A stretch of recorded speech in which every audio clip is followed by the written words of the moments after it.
नमस्कार, आप देख रहे हैं EMS टीवी और मैं हूं आपके साथ कंचन। आई नजर डालते हैं उत्तराखंड की कुछ खास खबरों पर। देहरादून की महिलाओं की सुरक्षा को लेकर अब बड़ा सवाल खड़ा हो गया है। हाल ही में आए एक सर्वे के बाद सरकार के भीतर भी हलचल मच गई। कई मीडिया प्लेटफॉर्म्स पर खबर चली कि राष्ट्रीय महिला आयोग के सर्वे में देहरादून को सबसे असुरक्षित शहरों में शुमार किया गया है, लेकिन अब इस सर्वे पर गंभीर सवाल उठने लगे हैं। उत्तराखंड महिला आयोग के अध्यक्ष ने साफ कहा कि ये रिपोर्ट पूरी तरह से गलत है। महिला आयोग की ओर से ये भी स्पष्ट किया गया है कि राष्ट्रीय महिला आयोग की ओर से ऐसा कोई सर्वे कराया ही नहीं गया। के माध्यम से जानकारी मिली है कि राष्ट्रीय महिला आयोग के द्वारा एक सर्वे कराया गया है जिसमें देहरादून को महिलाओं के लिए अनसेफ माना गया है। मेरी राष्ट्रीय अध्यक्ष माननीय विजय राहटकर जी से अभी बात हुई है कि मैंने कहा राष्ट्रीय महिला आयोग के द्वारा कोई ऐसा सर्वे है, तो उन्होंने पूरी तरह से नकारा है कि कोई ऐसा सर्वे नहीं कराया गया है।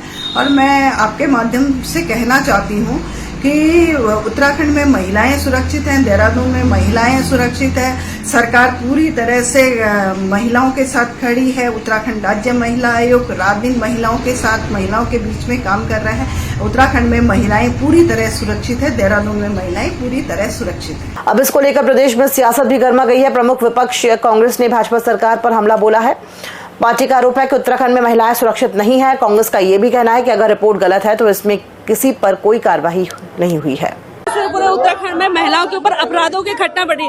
अभी महिला आयोग की एक रिपोर्ट आई नारी, जिसको महिला कांग्रेस के राष्ट्रीय अध्यक्ष ने ट्वीट करा है, जिसमें कि देहरादून जो शहर हमारा शिक्षा के लिए जाना जाता था, शांति के लिए जाना जाता था, प्रेम के लिए जाना जाता था, उस शहर में वो शहर देश के सबसे 10 जो असुरक्षित शहर है महिलाओं के मामले में, वो उसमें उसका नाम आया है। इसके खिलाफ भी धरना प्रदर्शन है। लगातार देवभूमि उत्तराखंड में महिलाओं के ऊपर अत्याचार, दुराचार की घटनाएं बढ़ती जा रही। पिछले 3 साल में NCRB की रिपोर्ट के 2500 से ज्यादा महिलाओं के साथ दुष्कर्म की घटनाएं घटी। 10,000 से ज्यादा महिलाओं की गुमशुदगी की रिपोर्ट दर्ज हुई। उसके खिलाफ आज धरना प्रदर्शन है। कांग्रेस के आरोपों पर भाजपा की भी टिप्पणी सामने आई है। भाजपा का कहना है कि भाजपा में महिलाएं पूरी तरह से सुरक्षित है। अगर किसी तरह की कोई घटनाएं निकलकर सामने आती है तो उन पर तुरंत कार्रवाई की जाती है। किसी भी महिलाओं पर होने वाले अपराधों को क्षमा नहीं किया जाता है।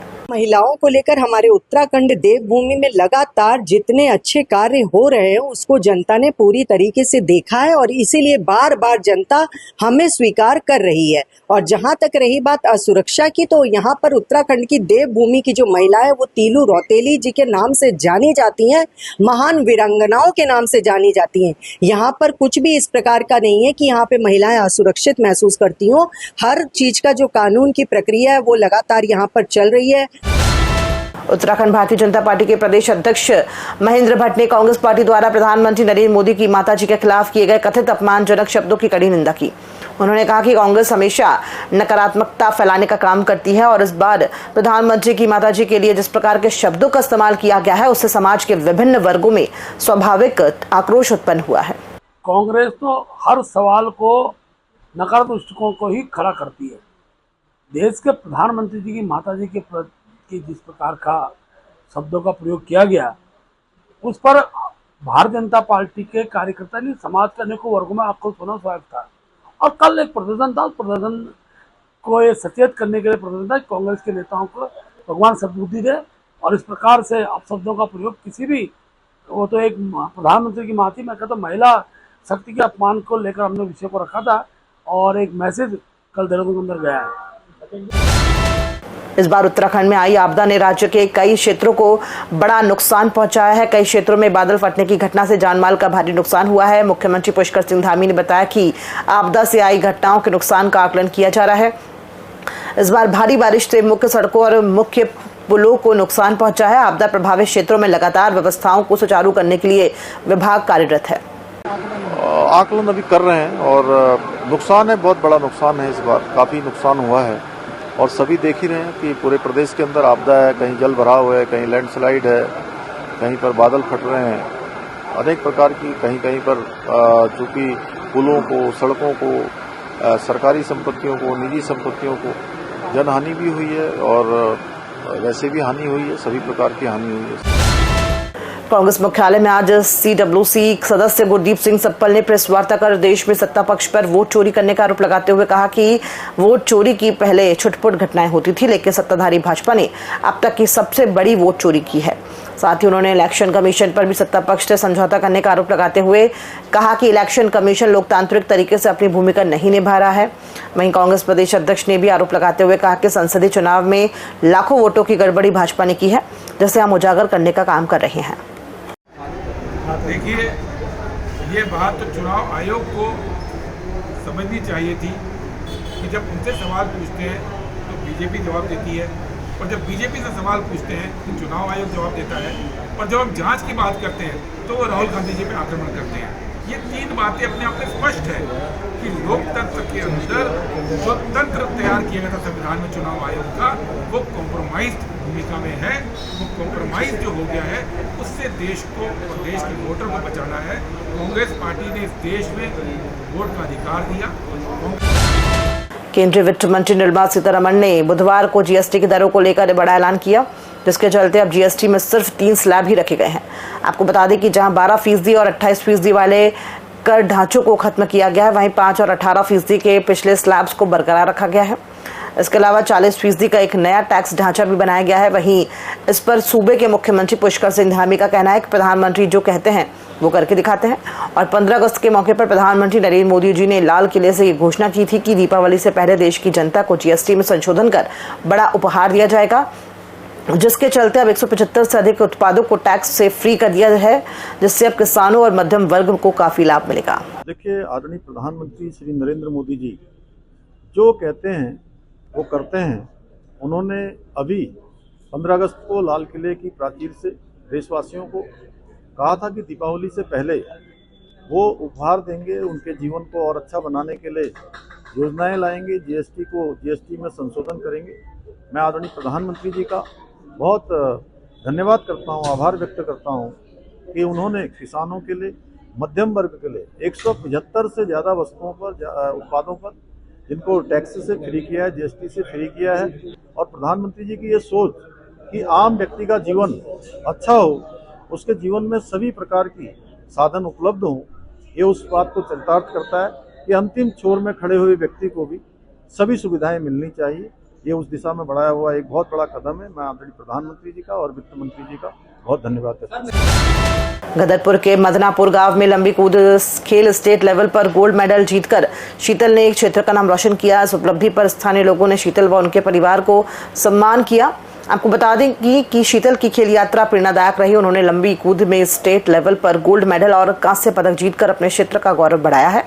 अपनी सफलता का श्रेय शीतल ने अपने माता पिता को दिया है। इस मौके पर समाज सेवी अरुण सिंह ने युवाओं को नशे से दूर रहकर खेलकूद पर विशेष ध्यान देने की अपील की है। वहीं कार्यक्रम में पहुंचे गदरपुर विधायक अरविंद पांडे के सुपुत्र अतुल पांडे ने शीतल और उनके माता पिता को माला पहनाकर सम्मानित किया। इस मौके पर अतुल पांडे ने कहा कि शीतल ने स्टेट लेवल पर गोल्ड मेडल व कांस्य पदक जीतकर क्षेत्र का नाम रोशन किया। हमारे गांव के लिए और हमारे समाज के लिए बहुत गर्व की बात है कि अपने समाज का बहुत बड़ा एक नाम रोशन बिटिया ने किया है। मैं शीतल को बहुत बहुत बधाई और शुभकामनाएं देना चाहता हूं, और ऐसे ही मुझे उम्मीद है बहुत आगे बिटिया और भी आगे के चल के नाम रोशन, ये अगर आगे है तो कल के दिन ऐसे नशा से और भी बिटिया को जो सीख मिलेगी।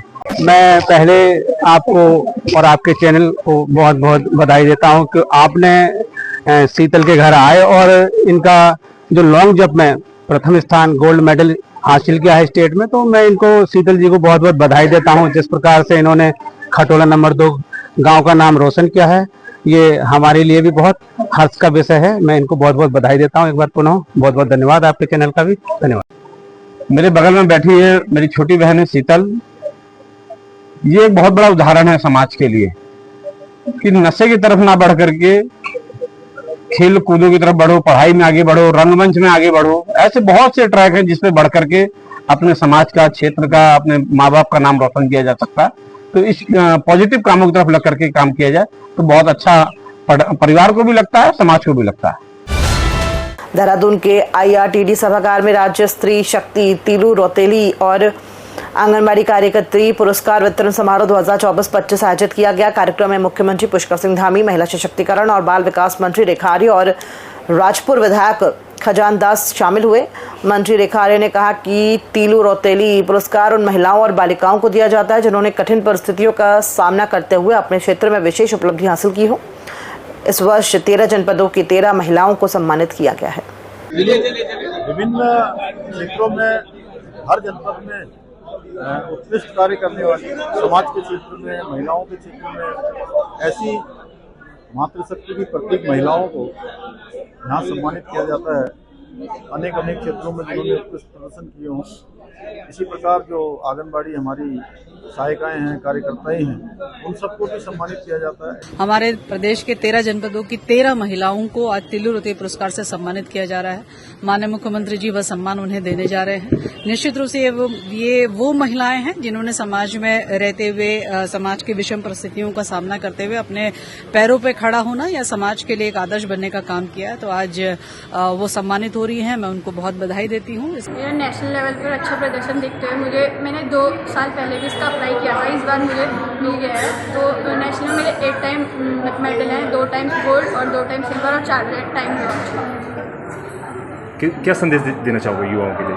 युवाओं के लिए संदेश देना चाहूँगी कि पेरेंट्स का बहुत बड़ा सपोर्ट होना चाहिए बच्चों की लाइफ में। गेम और पढ़ाई एक साथ हो सकती है। जी, अब बहुत खुशी का दिन था कि जो आंगनबाड़ी राज्य स्तरीय पुरस्कार मुझे मिला है और बहुत खुशी की बात है कि हमको ये पुरस्कार मिला। सरकार ने हमको इस लायक समझा। हम धरातल पर काम करते हैं बच्चों के साथ और अपने आंगनबाड़ी केंद्रों पर अच्छे से काम करते हैं, उसके लिए सरकार ने हमको सम्मानित किया है।